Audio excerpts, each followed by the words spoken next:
క్రిష్ సంజయ్తో ఆస్తి మొత్తం నువ్వే తీసుకో, నాకు చిల్లి గవ్వ కూడా అవసరం లేదు, కానీ బాబు అమ్మ వాళ్ళు మాత్రం నాతోనే ఉంటారు అని చెప్పి క్రిష్ అంటూ ఉంటాడు.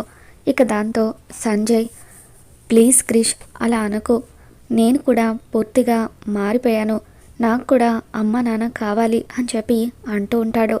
తర్వాత సత్యకు దండం పెడుతూ, ప్లీజ్ సత్య, నేను కూడా మారిపోయాను, మీలో ఒక్కడిగా ఉంటాను అని చెప్పి సంజయ్ అంటూ ఉంటాడు. సత్య సంధ్య వైపు చూస్తూ ఉంటుంది. అక్క, నాకేం తెలియదు అక్క, నువ్వు ఏం చెప్తే అది, నేను ఎప్పుడు కూడా నీకు ఎదురు తిరగను అని చెప్పి అంటూ ఉంటుంది.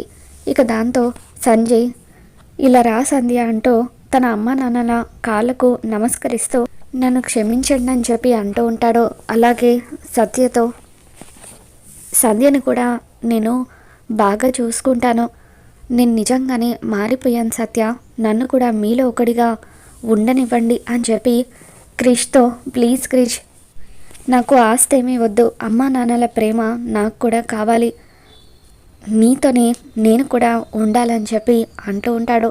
ఇక దాంతో సత్య, నువ్వు ఎప్పుడు కూడా మాలో ఒకడివే సంజయ్, నువ్వు మారిపోవడమే మాకు కూడా కావాల్సిందని చెప్పి అంటూ ఉంటే, థ్యాంక్స్ సత్య అని చెప్పి సంజయ్ అంటూ ఉంటాడు. ఇక అలా అందరూ కూడా కలిసిపోతారు. అప్పుడు క్రిష్ వాళ్ళ బామ్మ, నేను పోయేలోగా ఎవరైనా ముని మనవడినో మనవరాలనో నా చేతుల్లో పెడతారా, లేదంటే నేను రామాయణం మహాభారతం పుస్తకాలు చదువుకుంటూ పైకి పోవాల్సిందేనా అని చెప్పి అంటూ ఉంటుంది. ఇక దాంతో బామ్మ మాటలకు అందరూ కూడా నవ్వుతూ ఉంటారు.